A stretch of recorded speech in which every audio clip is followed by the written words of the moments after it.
If you have 100% conviction that you know you're going to pull off that shot, you have the green light. By all means, go ahead and pull that trigger. But if there is any ounce of indecision whatsoever, you need to fall back to what your true shot pattern is and plan accordingly based on that. And again, we talk about green light, yellow light, red light as well. And so those are factors too when it comes to, okay, what club choice or club selection or shot or type of shot that you should play. One of the things we also talk about in the book is what are the true things that you can control as far as internal versus external. And those are all factors too. You have to take in consideration all the things that are internally driven as well. We detail that all in the chapter, The Moment of Truth, Playing Your Round. And it's super, super helpful when it comes to actually choosing the right shot. This is Eric Seabach from North Richland Hills, Texas. I play at Windstar Golf Club in Sacramento, Oklahoma. This is Golf Smarter number 920. How to get in the zone at the flip of a switch with authors Bo Watson and Shannon Shuskey. This is Golf Smarter, sharing stories, tips, and insights from great golf minds to help you lower your score and raise your golf IQ. Here's your host, Fred Green. Oh, we got a twofer today, so I'm going to start by saying welcome back to the Golf Smarter podcast, Shannon. Hey, it's great to be on. Thanks for having me. Sure, and your partner in crime and writing, Bo Watson, School of Lifetime Low Rounds. Bo, it's great to talk to you again. How are you? Same here, Fred. Looking forward to it. So you guys wrote a book together that is fascinating. I'm enjoying it very in the zone secrets, which is a great concept. And in all the podcast interviews that I've done and really focus on the mental part of golf, you guys have figured out how to, it feels like you synthesized everything that I've ever read or talked about or written for the podcast and made it accessible in ways that others have tried but not succeeded. I'm really enjoying the book. Congratulations. Thank you. Thanks. Yeah. So we're going to talk about various parts of this book, but Bo, tell me what the motivation was and why you're taking this approach on it.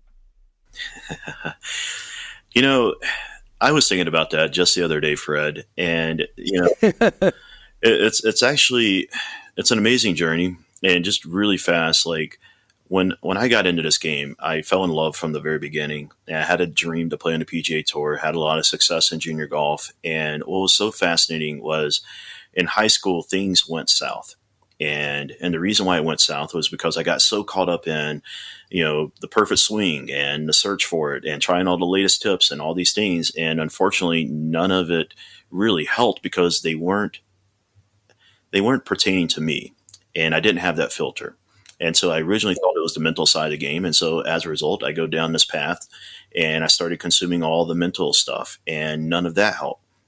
And then as you may have known from the previous podcast that we've done, unfortunately, I stepped away from the game back in 2016, shut down my golf school, everything. And it wasn't until I met Shannon when we finally discovered this process we call psychoneuromuscular training, which is teaching golfers how to get into the zone at a flip of a switch, that everything changed for me personally. It literally brought me out of retirement, so to speak. And, it's been a fun journey ever since. But the reason why I was just thinking about this the other day, really the reason why we wrote this book is kind of like I wish I had somebody when I was a junior golfer back in high school. I wish they would have just given me this book, because it really would have changed things for me personally and also in my game.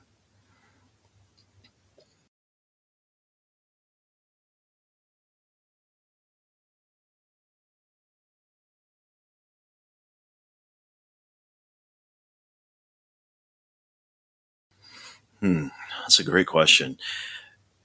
I would say, if we're talking about, are we talking about in the game? Or are we talking about outside the game, life in general? No, I want to talk about oh, wow, that's really broad. No, let's keep it to the mental part of golf. Okay. When it comes to the mental side of the game, there are a lot of authors in the space that I really respect. And I'll just name a few of them, like Dr. Brett McCabe, one of the classic, Bob Rotella. I forgot the author's name that wrote The Journey in, what was it called? Links of Utopia. Golf Sacred Journey. That was a fantastic read. And I mean, there's several others. But when it came to the writing of this book, I don't really know if there's really any inspiration that we've got, because if you really take a deep look at our book, especially when you get into the heart of psych and muscular training, and then even in the later part of the book, there's nothing like it out there right now. When you really go through all the mental books, and I've read, I would imagine, over 90% of all mental books in the golf space, mainly because of the search back in high school, but also over the last few years, we're always learning, always growing. And again, if you ask any of our readers, especially when the ones that have gone through the entire book, even our tour players, they are very well versed, very well educated, and they will tell you this stuff is not in print anywhere else. Interesting. And Shannon, how much of time have you spent fine-tuning the mental part of your game? Well, I mean, that's where I had a huge disconnect because of when I say disconnect, I grew up playing soccer. And then when I came out of college, I started speed skating. So those two activities are a disconnect already. Yeah. Soccer to speed skating. Wow. Yeah. Well, I mean, I always, as a kid growing up, I went to the rink and skated and stuff like that. So then when I wanted to get into competing after college, my disconnect was my start was not that fast, but on the soccer field, I was pretty fast. I was one of the fastest guys on the team, for example. But then when it come to my speed skating, now granted, we had 22 national champions on our speed skating team. So Remember, we're doing starts. Now that's perspective age levels and, stuff like that too. So still, that it sounds like a lot, which it is a lot, and is a huge feat that was a phenomenal team. But the reason why I say that is because they were the who's who in their age group. But then when we're doing starts, I'm getting last off the line all the time. And then even at meets, I just didn't have that great of a start. But then when we're playing around and I got my shoes on and we're just doing sprints across the floor, I'm beating everybody hands down like it was fairly easy. So I knew that there was a disconnect. So that's when I started doing research. I mean, this had been 20 years ago on the mental side, and it's just growing and growing and growing. And then, it just reminds me I have to practice what I preach too on top of that. Yeah, right, exactly. I still compete on the bike. I do criterium racing and stuff like that as well. So I have to practice what I preach because, I mean, everything's a mental game. If you've heard especially being on this podcast, you've heard so many things. Is it 90% mental, 10% physical? Is it 75% mental, 25% physical? Well, it really depends on the person, on their level of anxiety, where they're at. But then, on the other hand, why are we spending 100% of the time on only 10%, 25% of the game? But then the practical side of it, how do you apply it? How do you do it? And so that was my biggest thing that's why we called it secret, is because a lot of the books, that we've read, the practical application of it, doesn't go into great depth. It's kind of like, okay, here's how you do it and stuff. And we wanted to make it very simple for people to understand. I think you've achieved that. Let me just say though, 22 national championships, that must be an incredible coaching staff. Well, at the time it was, and we only had one coach. But I will say this, my background is because I started getting into coaching. I've had 145 national champions. I've had 20 world team members, 8 world champions, and I've coached two Olympians. And one girl, she just retired, but she actually got a bronze medal in the Olympics. So, I mean, it's just, congratulations. I've just been fortunate where I've had phenomenal athletes, and then on top of that, elite athletes. Yeah, I mean, the world's elite. That's really a remarkable stretch. And by the way, it's 90% mental and 10% mental.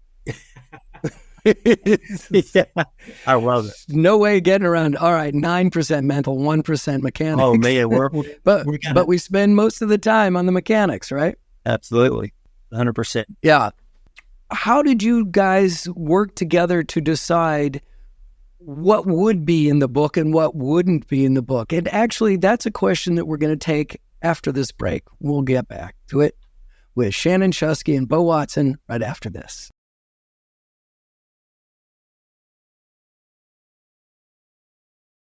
So yeah, let's pick that up again and let's pick apart the book, what you included, because it's not a thin one.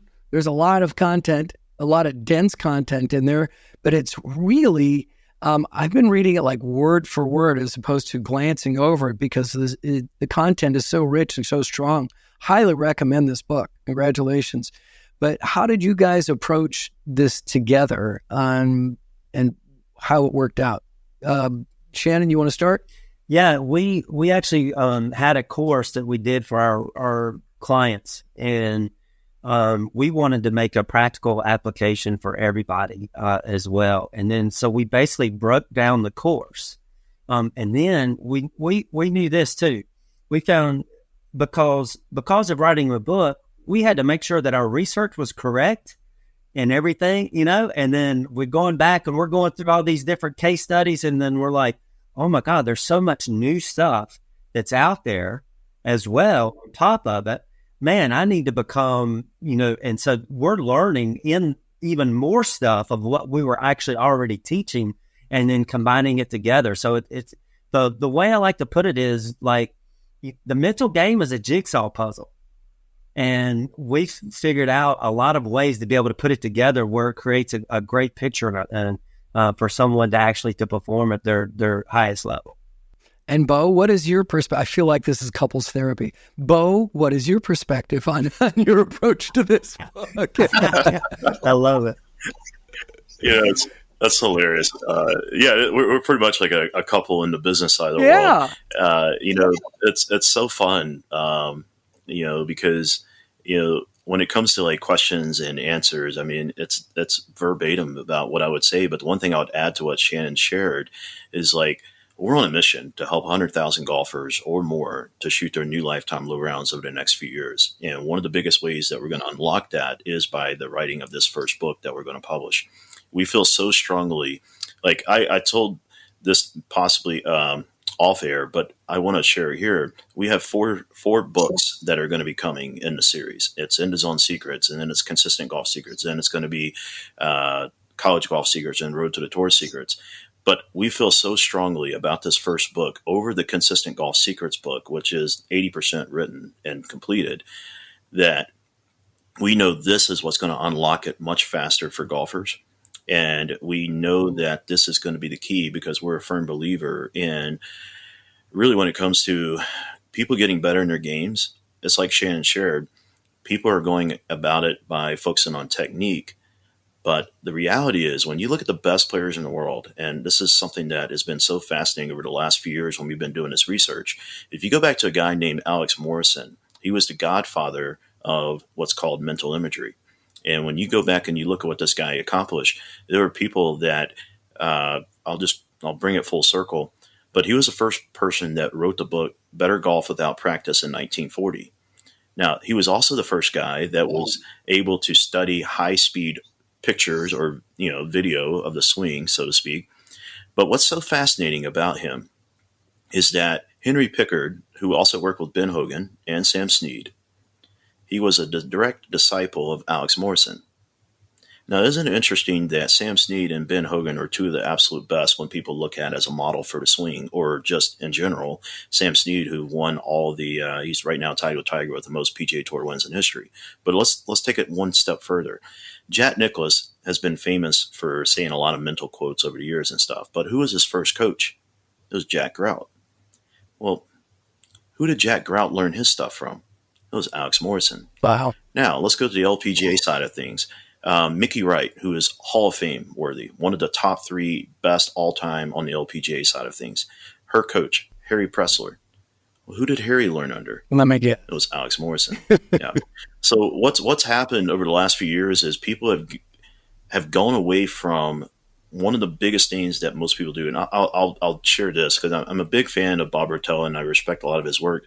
But when you look at his book, The Golfer's Mind, in chapter 2 of that book, he details a very interesting story of how he got to where he is today. And it was because Sam Snead stood up at a conference that he was given, and Sam basically said, we need to listen to this young man, because Bob Rotella was young at the time. And the reason why he said that was because Sam said, I used to go to bed in my best years of playing. I would go to bed and visualize the perfect round before it even happened the next day. And I would wake up feeling great, and it would unfold almost like I saw it before I went to sleep. And what's so fascinating is Sam got that from Henry, who also got that from Alex Morrison. Wow. And a fast forward in another one of his books, Bob Rotella, and I love Bob Rotella's, the way he tells things is phenomenal. But he shared another example of Sam Snead, that one of the things that Sam used to do was he would go back and fix the bad shots using mental imagery. And so that's one of the things that we teach in the book about, we get in these negative habit loops. And a lot of times it's a great example. We were working with one of our tour players, and what happened was, as we know, a lot of times they'll practice for 3 days, and then they actually play in the tournament. Well, come to find out, she has a blow-up hole, one of the blow-up holes, and then after the round, I was talking to her. It come to find out she had hit the same exact shot for the past 4 or 5 days in a row. Oh my. And I said, all right, let's go back and let's fix that. We did the Sam Snead approach. Let's go back and fix it using mental imagery. And she did. And the next day she birdied that hole. Not just that, she actually had one of her best rounds and got back to 11 under. So that was phenomenal. Great story. Absolutely. Bo, you were going to keep going? Yeah, to bring it full circle, when it comes to the inspiration behind this book, what we're trying to do is go back to the roots of what really made great players great. And what's been sad over the last few years is people have been going so into the full swing. And I'm not knocking a full swing. I come from a background of some amazing, gifted coaches in the game. And, when it comes to Morad, when it comes to stack and tilt, and, when it comes to the golfing machine, all that, I've come from some really great trees of knowledge, so to speak. And it has its place.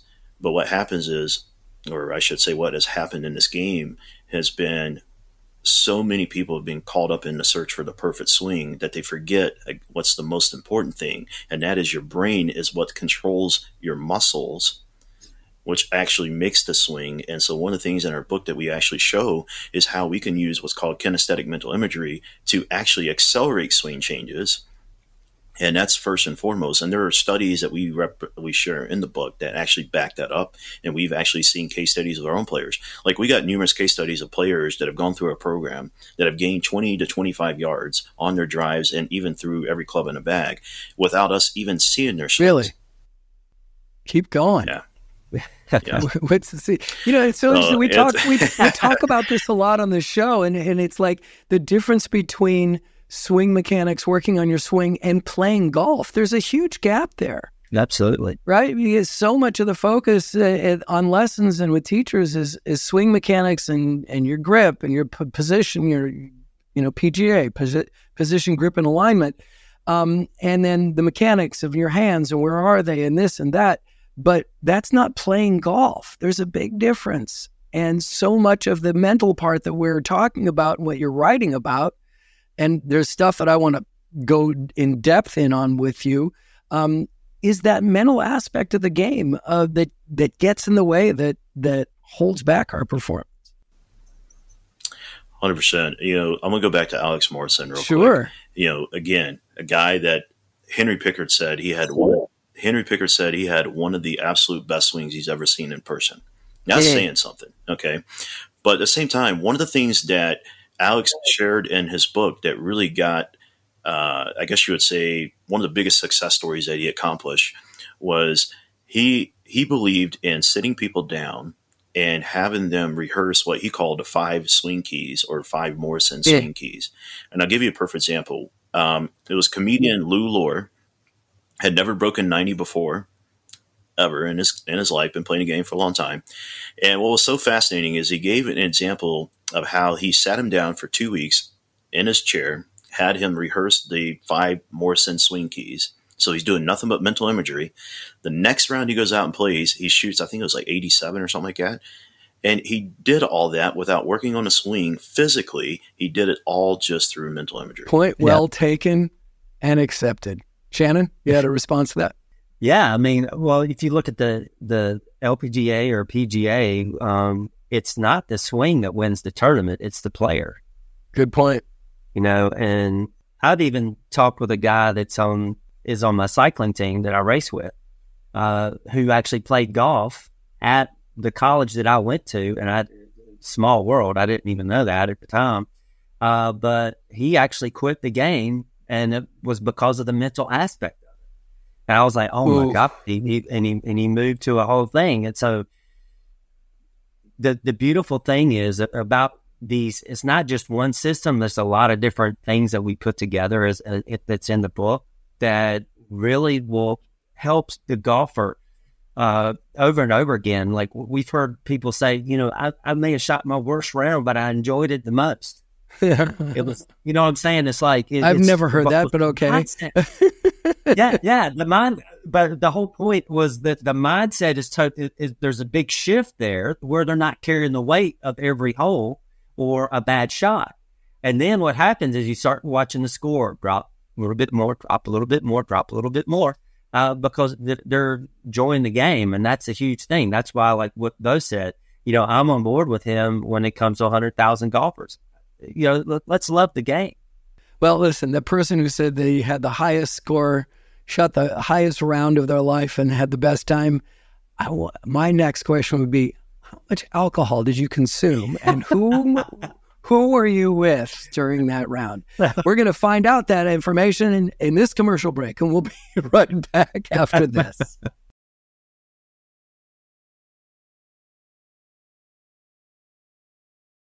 Consistent with what's going on in this book, one of the lines that really jumped off the page, off the Kindle for me, was golf is about progress, not perfection. I absolutely love that line, and we'll be repeating it for a long time.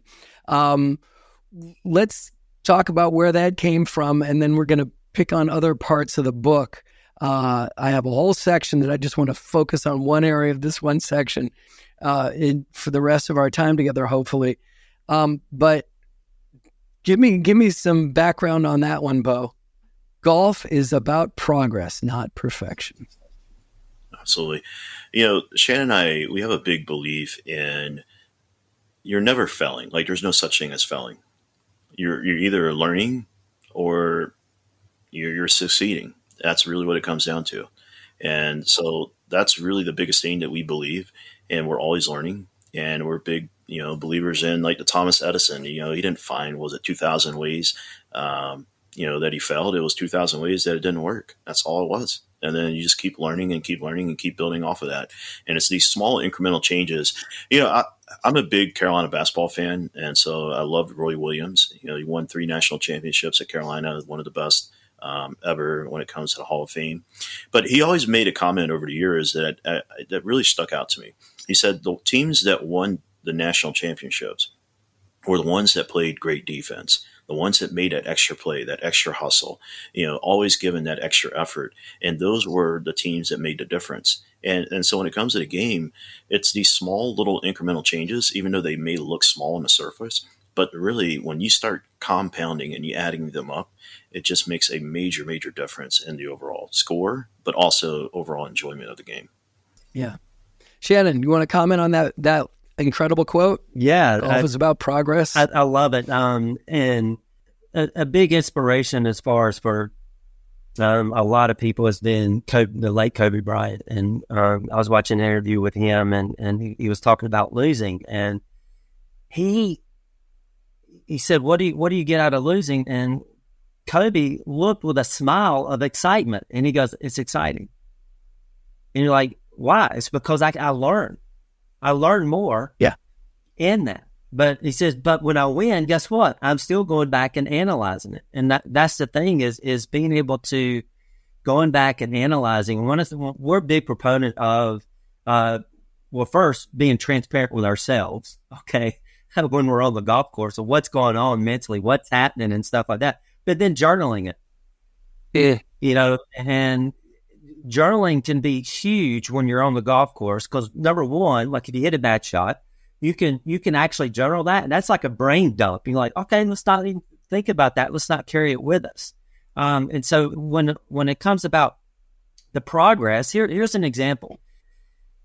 We have a client that on the outside, when I first tell you this, in tournaments, he plays lights out.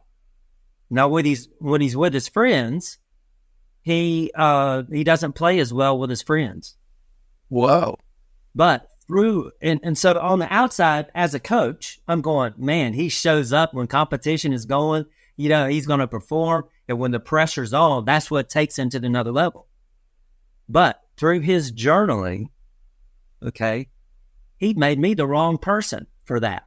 And what I mean is, he found out when he was playing with his friends, he takes greater risk in his game. Oh, greater risks. Yeah. You see what I'm saying? And so that's what I mean. Progress is what takes it to a whole nother level. How can you learn from, you know, your experiences? And I believe that, you know, journaling is one little key aspect that could be a golden nugget that could be your ticket to why, you know, we're not playing at our potential in certain areas of golf.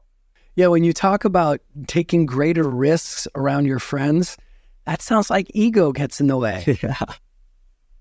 Right? Absolutely. I mean, it's not that I would think that in tournament play, you're going to keep your ego in check a bit more because you have to play within yourself. But when you're with your buddies, it's like, I can pull this one off. Really? Yeah, absolutely. Oh, Yeah, it's definitely that. It's really interesting because I'm glad Shannon brought up the journaling part because, you know, it's so funny. Like over the last few years, I'm a big fan of Mark Brody. I had him on the Road to the Tour Summit a couple years ago. Absolutely love the strokes gained data. Incredible. And just being able to track and actually get a real answer to, okay, which area of my game am I really struggling in? And I love Scott Fawcett's work. He and I are good friends, and I really respect what he's doing at Decade. But, you know, it's funny because when it comes to the mental side of the game, this is where a lot of times when it comes to the mental side of the game, we're falling short. There's really no way of actually tracking and measuring and seeing in real time, you know, what people are doing throughout the round. And one of the cool things that we've done with our scorecard system when it comes to what Brian Kane has introduced, what's called signal lights. And then we have what's called E plus R equals O formula and mind mapping, which we talk about in the book as well. When we put all that together, we can actually now track and measure and see in real time where people are in their games and how to make changes really quickly. So like when we said earlier about, hey, we're giving you some tools, but also we're not just talking about theory. We're going to show you how to actually apply this and give you practical tools that you can take away immediately and go see immediate results in your game. And that's one of the big things that we really wanted to hit home in the book itself were these key takeaways at the end of each chapter so that people actually are doing the work and then they're also going to see the work be fulfilled. yeah. Another thing that jumped out to me in the book is the line about staying open to adjusting your game plan, staying open to your club selection, to adjusting your club selection, staying open to your strategy, all based on the circumstance, you know, which we had a recent conversation with Josh Ander about is that it feels like lots of times people are making their decisions based on what it says on their rangefinder, you know, and not a whole lot else. And there's so many other things that you have to be flexible to adjusting those things. Who was it that somebody once, and it was a big name, one of the great putters. He was on the show, and I'm blanking on his name right now, and I'll probably blurt it out in a second. But he says, I never take one club when I walk up to the ball. I always have, you know, choices. So I can, once I get to where the ball is, I can take everything into consideration before I decide which one I'm going to hit. Absolutely. That's so good, because a lot of times people will just take one club and they're just going to go off of that one yardage, but they're not taking into account all the factors that are taken in place. Like when it comes to wind, terrain, Right. Where's a hold position. This is why I believe in tracking your shot patterns and knowing, what your tendencies are. And these are all factors that you have to take into consideration. But when it comes to the mental side, one of the big things that we teach our players, and especially our tour players, one of the golden rules we apply is, yes, we want to know what our shot tendencies or shot patterns are, but we've always given our tour players the green light. If you have 100% conviction going after a pin, even though from a course strategy standpoint, Scott Fawcett wouldn't probably appreciate this, but even against what Scott would, say on the Decade app, if you have that 100% conviction that you're going to pull off that shot, you have the green light. By all means, go ahead and pull that trigger. But if there is any ounce of indecision whatsoever, you need to fall back to what your true shot pattern is and plan accordingly based on that. And so that's something else. And again, we talk about green light, yellow light, red light as well. And so those are our factors too when it comes to, okay, what club choice or club selection or shot or type of shot that you should play. And, one of the things that we also talk about in the book is, what are the true things that you can control as far as internal versus external. And those are all factors too. I mean, you have to take in consideration all the things that are internally driven as well. And again, we detail that all in the chapter, The Moment of Truth, Playing Your Round. And it's super, super helpful when it comes to actually choosing the right shot. Yeah. Chad, you want to respond? No, Bo just knocked it out. Yeah, when it comes to club selection, it's 100% because of where Bo was in the golf world. I had to learn a little bit different culture, okay? And what I mean is because of one of the things that I've learned over time is this: when it comes down to what the number one reason why people miss putts is because of indecision. And so that's why we say, hey, it's about confidence. When it comes down to that shot and you're not really sure, say it out loud. Let's take the, in the US, when we're playing basketball, we're playing the game called horse. And what do you have to do with horse? You call your shot out. What you going to do? You're going to bake it. You're going to do this and do that. It ups the level of your confidence when you actually call your shot out. And my thing is, who cares who's listening to you? Because a lot of the times it can become a self-fulfilling prophecy, so to speak, when you call your shot out, because you're approaching that shot with a lot more confidence and stuff. So that's I just wanted to kind of reiterate what Bo was talking about. Following those convictions is 100%. I would love to be able to call out my shots, but then my playing partners are like, "Oh, your ego is getting in the way. You think you're going to pull that one off?" It's no, I want to pull that one off. All right, we're going to take in one more break, find out what's going on Golf Smarter Mulligans this week, and we'll be back after that. This week on Golf Smarter Mulligans is the first of 2 episodes with legendary instructor Jim Hardy. Whenever I tell people that I've been podcasting for 18 years, inevitably there are 2 questions that come up. The first is, how do you make money? And secondly, have you had any famous people on the show? Well, when it comes to high-profile names, this one could easily be on the Mount Rushmore of Golf Smarter guests. Jim has been listed as one of the top 10 teachers in America because he has developed a reputation for delivering clear, simple ways to understand this complex game. And he's had some pretty impressive students. I would talk to Tiger about what shots are natural for his swing to play that would also be repetitive. What shots are not natural for his swing to play that aren't repetitive. And if he were desirous of a different kind of ball flight or a more repetitive kind of ball flight, what he would need to do in his choices he would have in his golf swing to produce those. Because there's not only one path that you take. And that's one of the things about the book is we offer a lot of solutions for any problem he has in golf. because what one solution might work for Tom Watson is a totally different solution that might work for Anthony Kim, which is a different solution that might work for Jim Furyk, because we build our swings a little differently. That's episode 236 of Golf Smarter Mulligans, the first of 2 episodes with Jim Hardy after the release of his book, Solid Contact. Next week will be part 2 that lasts for more than an hour. So don't miss this week's episode to get you started. So, if you believe that Golf Smarter provides valuable insights that helps improve your game, then don't miss the chance to get 2 episodes each week with Golf Smarter and Golf Smarter Mulligans, episodes from our archives that revisit the best of Golf Smarter that you can't find on any podcast platform. They're both available for free from wherever you're listening right now.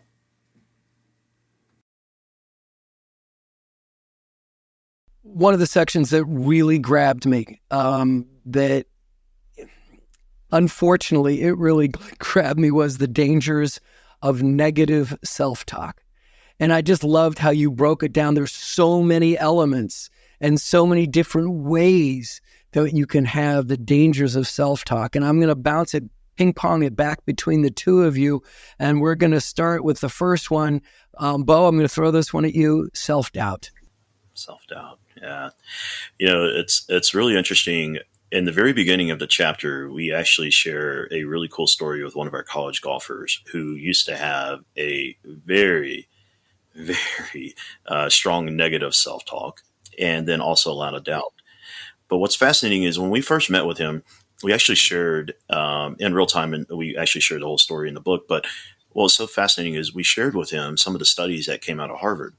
And what was interesting is that when we speak positively, and Shannon, you can correct me on this if I say it wrong, but it was that it would have a 10% influence on affecting a certain situation or having an impact on your game. However, when we speak negatively, it had a 40 to 70 times of an effect as far as influence or having an outcome that we don't necessarily like. So what was interesting is that once we really started building what we call power talk, which is, yes, it's a form of positive self-talk, but we take it up another level. And again, we detail that in the book and how it's a little bit different. But what's really, really cool is that when we started working with him and we started showing him some of these things, improving the, what we would call, some sports psychologists call it the inner experience. And when we started improving what he was saying to himself, and more importantly, who he was listening to, we talk great detail the chapter before, the inner coach versus the inner critic. And really, what happens for most players is they're giving too much credit to the inner critic and they're not leaning into the inner coach. And when we got him to start leaning into the inner coach and really start paying attention to what he's saying, and more importantly, speaking power talk words over his game, the results were amazing. As a result, in a few short months after us working together, he became number 2 on his college team. And then he also won the Carolina Section Major that had some really, really good players playing in here. There were former PGA Tour players that are in this field, some really, really good high-level amateurs, and then also people that have played at some big D1 programs like Wake Forest and were on the national championship teams for some of these schools. And that's the field that he was playing up against, and he ended up winning that tournament. So it's been a fun journey watching him. And then many of our clients that we've worked with when it comes to changing what they're seeing and then more importantly, what they're thinking. Absolutely. Yeah. And I want to go on to that. So here's the thing. Can we control negative thoughts? The answer is no. We can't control it, because if we can control negative thoughts, we wouldn't have any negative thoughts at all. Right. And if you think about it that way, so the negative thought is an event that goes on in your head. But it's our response. It's our ability to respond to that negative thought. It's how do we respond to it that determines our outcome mentality.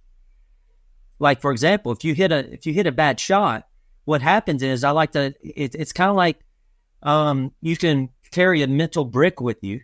If you're holding a brick in your hand and you hold it, for 5 minutes, it gets kind of heavy. But when you hold it for 10 minutes, 20 minutes, it gets heavier and heavier. So if you keep thinking back to that shot that's going on, because remember, if you have the negative thought, it affects you some way, somehow, 40 to 70 times more.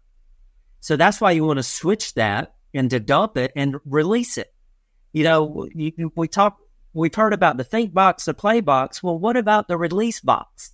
We got to get the release box in there to release it. Yep. Tiger Woods, his mom taught him, he said, look, you got 10 steps. You got to release it after your 10 steps. You can't think about it no more, and so on. And so, but we have to have a release mechanism to get that negative thought or the negative process out that's there. Another thing about words, let's talk about words. There was a rice study that was done. And in the rice study, if you take, you boil rice, you put one in 3 different containers. On one, label it negative. On the other one, label it positive, and one put neglect. And then for 1 month, on the positive, all you do is you speak positive to that rice. I know it sounds crazy, but this is true. You can Google it, search it. I mean, I was blown away by the story. And it comes up everywhere, and it's crazy. But it's actually been a case study that's done. It's not just something that's a YouTube phenom, so to speak. And so what happens is when you speak positive to that rice for 1 month on the positive one, and then you speak negative, like for example, positive, you look great today. Everybody loves you. You're a champion. You're phenomenal. And then you go to the negative one. Oh, you're disgusting. Everybody hates you. You're worthless. You're an amount to nothing. Everybody, and then the neglect, you don't even do anything with it. You just leave it to the side, totally out of the room. When you go back and you look at the positive rice at the end of the month and you open it up, it actually is still white and actually has an aroma to it, like a sweet smelling aroma to it that I've noticed. And then on the negative one, it actually has mold in it. And it's all the same rice. It has mold that's protruding all over it. And then you look at the one that's neglect, and what happens in neglect is it actually has slight little bits of mold in it, but not as bad as the negative one. Amazing. And so how much more? So then when you think about the effects of water and stuff that's on your body, then, your body's made up of 70% water. So that would make sense why the statement of the negative words will affect you 40 to 70% more, some likely somehow to affect you. So that's why we just need to, here's the thing, just eliminate the negative behavior, and behavior can change things. It's like, for example, I call it the ABC, always behave confidently. Take the negative out of it and, always behave confidently. And that's how you win. And win is, I love acronyms, and is what's important now. That keeps us in our shoes. When you talk about the release box, it reminds me of something that Dr. Joe Parent, who's in golf, said on the show once, and that was when you have a bad shot, when you have a situation that didn't work for you on the golf course, what you need to do is pull out your Etch-a-Sketch and turn it over and shake it so it just erases it and then move on. Absolutely. If those of you who remember the Etch-a-Sketch, it's still around.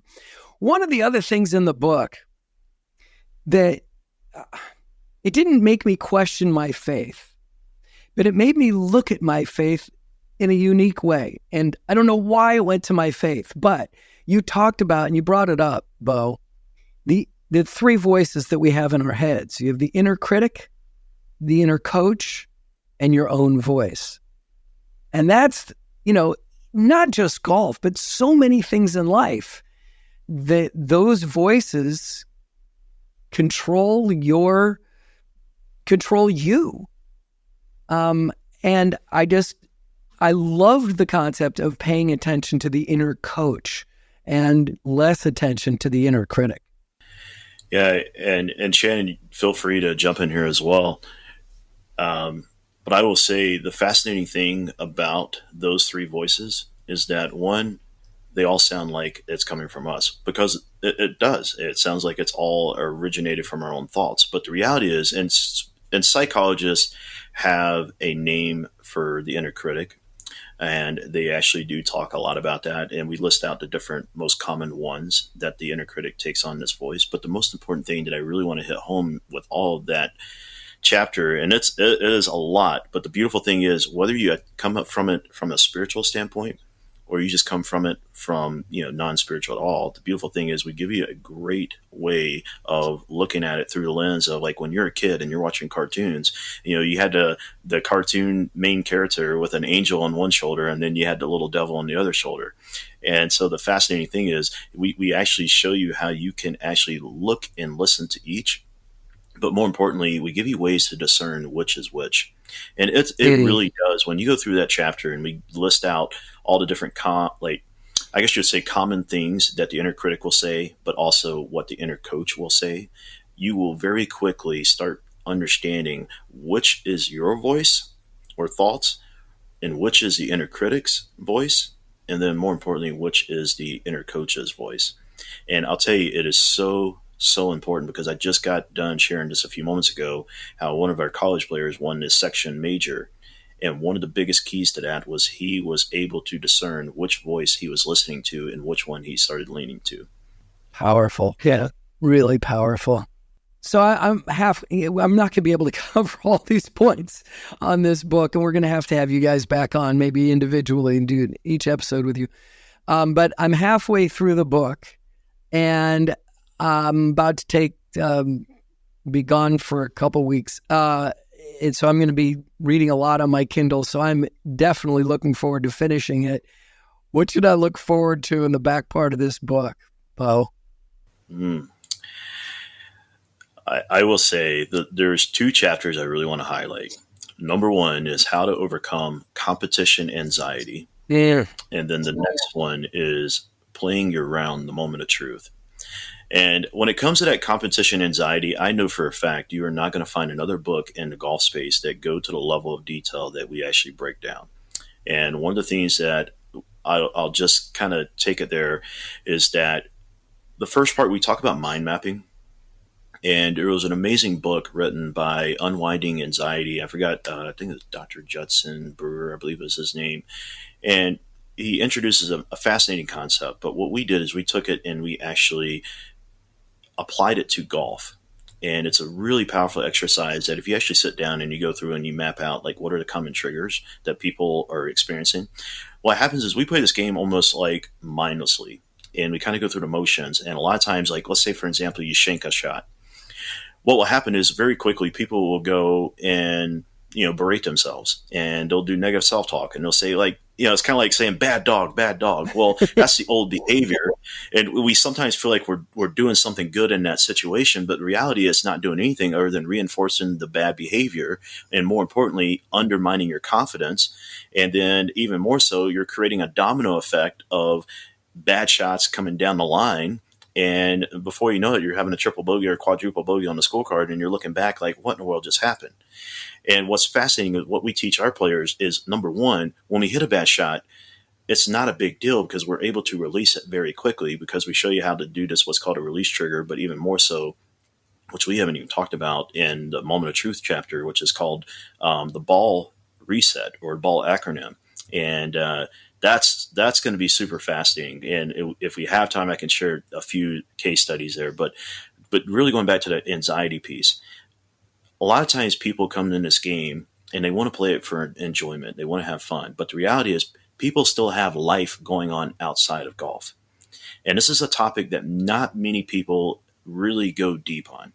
And it's something that we actually share a few powerful stories in that chapter, like just real life, everyday people and struggles that they're bringing in. But we show them how to overcome that anxiety. And then we actually show them how to not only do it in their golf game, but also in their life. And so that's one thing that's super important about that. But if we have time, I can kind of expand on that ball acronym piece. You can go for it. All right. This is something that I'll just kind of give a high level overview of. But, Zach Sorensen, he's a mental coach for the Atlanta Braves. And so he had a form of this that he used. And it's one of the big reasons why Atlanta Braves won the 2022 World Series. And in my opinion, they probably will do it again this year. They're a beast. Yeah, and the big reason why they're so good is because of what he has shared with them.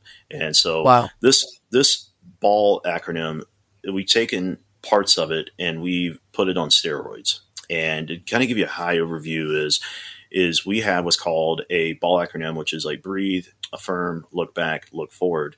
And all that simply means is we're showing them how to do a hard release trigger that has been proven by science. I got to give a shout out to Dr. Izzy Justice, and he's one of the neuroscientists that have taken EEG scans of golfers and shown just through the first piece how to take a golfer from a red light to a green light within like 10 seconds. And the amazing thing about this, why this is so important, is that when we hit like a shank, for an example, it's a surprise, big surprise factor. And it catches a lot of people off guard. And so immediately they start having these, million thoughts, right after another. Like, oh my goodness, what's going on? Why did it just happen? I can't believe it. My swing plane off. I mean, just everything, just right after another. And so from an EEG scan, what happens is they're in a red light state. And even on the EEG scan, it shows they're in a red light state. Okay. But what's so fascinating about this neurohack, if they go through the ball acronym, what's going to happen with the hard release trigger, they're going to get back to a green light state as far as brainwave activity in the brain. And the beautiful thing about this, it is the equivalent as if they had spent 20 minutes in meditation or 20 minutes of yoga. And they're achieving that as far as activity in the brain within 10 seconds. Yep. The mental aspect, not necessarily the physical relaxation, it's the mental aspect. It calms the traffic that's going down in your brain. But then also, to add to that, we actually added another portion of a study that came out from Stanford with a breathing technique that's with it, because it's always good to take a deep breath because it clears your mind, but a certain type of breath that goes in there. So, but yeah, and then Bo, go ahead. Sorry, I wanted to put that one in there. Thank you.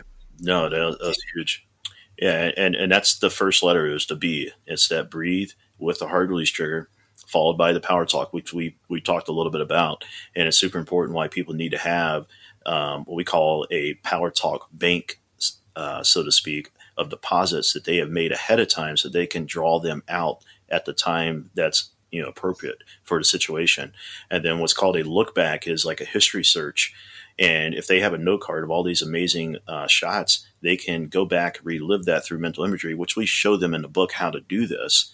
And then the beautiful thing is when a player does that, when they follow this ball acronym, going through the breathe, the hard release, doing the power talk, and then a reliving of a amazing shot they've hit in the past, and then we bring them back, look forward, the last L, the ball acronym, they are pumped up. Like, we cannot tell you how many instances within our community, people that are working with us one-on-one or in our semi-private coaching programs, where they have told us over and over, and I've experienced this personally, my own game, Shannon has with racing bikes. It's amazing because we can go into a situation where we don't feel confident. Like, let's just be real. Like, we have a shot that's coming up. We don't feel good about it. Maybe we just hit a shaky shot in the last one. But as soon as you do this ball acronym, you go from a place of almost indecisive, almost like unsure, to now you're excited and you can't wait to hit this shot. Yeah. Big difference. And that goes a long ways when it comes back to what we shared earlier, which is commitment level to the shot. Because when we know there's any ounce of indecision, there's no chance of playing a good shot. Yeah. Absolutely. Amazing. Tell us the name of the book, how we can get it, and your website and social media, how we follow you, contact you. Absolutely. So the book is called In the Zone Secrets, and we're going to be releasing it on October 24th. And so people will be able to get that book through our website. 2023. Yep, you got it. It will be directly through the website, inthezone.secrets.com. Fred, if you want to share it with your listeners, there will be a specific link for all your listeners. So that's going to be inthezone.secrets.com/golfsmarter. And then they'll be able to go and get the book directly through our website if they want to get the digital or the Kindle version. The big benefit to that is they're going to also get, as part of that, a free mini course, which will also unpack and show them how to implement a lot of these things that we're teaching in the book very quickly. And then if they're like, hey, I want something that's physical, I want to be able to read something, no problem. We'll also have another link directly to Amazon where they can actually buy the book directly through Amazon. And social media and other websites, or that's enough? Yeah. We have what's called our website for the book is inthezonementaltraining.com. That's Shannon and I on there. And if anybody wants to work with us directly and they want to see the case studies and who we worked with, the amazing results we're seeing with our clients, with over 300 clients we've worked with, we're averaging about 6.7 shots dropped in 90 days or less. And the big reason for that, wow, yeah, it's been a fun journey. The big reason for that is ultimately everything that we're teaching in the book. So, the last few years, to work with us one-on-one or semi-private, it's about, $2,000 to $3,000. And we've gone up higher than that. But the beautiful thing about that is now people are going to be able to have a tangible asset that has only been available to people who have paid to work with us. And they're going to have that in the form of a book, under $20, $25. Awesome. So, yeah, we're super excited. We're serious about our mission. And if people want to learn more, inthezonementaltraining.com is our website. The book will be inthezonesecrets.com and then /Golf Smarter. And then Instagram. Yeah, Shannon and I are both on Instagram and Facebook. If you want to look up School of Lifetime Lure-Ons on Instagram, and then Shannon, he's just his own island. Shannon, it's great having you back on the show. Thanks so much for coming on, and good luck with the book. Thanks so much. It's been awesome. Love to connect with you. Thank you. And Bo, I'm a sucker for great voices, and you have one of them. But it's great to talk to you again. You're always a wealth of information. Thanks so much. Absolutely. Thank you, Fred. It was a pleasure. Now, to get more information about the book and their programs, go to inthezonesecrets.com/Golf Smarter. Usually when I have a book to read for an upcoming interview, I'll read as much as I can. I'm a slow reader. Until it's time for the interview. Then most of the time, I won't finish the book since I've had a full conversation with the author. But I'm finding this book quite compelling and helpful. So even though we recorded this interview a couple weeks ago, I'm still absorbing its methods every night. Again, the book is called In the Zone Secrets, How to Get in the Zone at the Flip of a Switch by Bo Watson and Shannon Shuskey. Get more at inthezonesecrets.com/Golf Smarter. Now, this week's ambassador, Eric Seebach, intrigued me because of all the ambassadors we have, I find it rare that someone lives in one state here in the U.S. and plays in another. So I had to go to Google Maps to see exactly where each of those places were. Now, Eric lives just outside of Fort Worth, Texas, but travels more than 70 miles north to cross over the border to play at WinStar Golf Club in Thackerville, Oklahoma. Not sure how often Eric gets to play, but when you listen to his show opening, it clearly sounds like he was in the car, so I hope he was on his way to get in 18 holes. It must be a fabulous place to play if you're driving that far for your rounds. And I'm curious, how far do you usually drive for your regular course? For me, it's about 15 miles to Rooster Run, but I'm going into the next county, which is the famous wine growers location of Sonoma County, and Rooster Run has vineyards on one side and a small airport on the other. Well, beyond telling all your golf buddies about what you've learned on the podcast, there's another simple way to become a Golf Smarter ambassador. Just do as Eric did and write to me to follow our simple instructions on how to record an episode opening that takes less than 1 minute. When you do, you'll have a choice of a free gift. Eric chose to get a free glove and glove storage compartment from redroostergolf.com. Check out today's show notes to see more and links about each gift you have to choose from, whether it's Tony Manzoni's video of the Lost Fundamental, a box of Odin X1 balls with the Golf Smarter logo, or the goodies from redroostergolf.com. So write to me with your request, and I'll send you some simple directions and choice of gifts. To see and hear the highlights of our podcast interviews, now for both Golf Smarter and Golf Smarter Mulligans, please follow us on social at Golf Smarter on YouTube, TikTok, Facebook, Instagram, LinkedIn, and X, formerly known as Twitter, for our ongoing posts of videos and articles 5 times every week.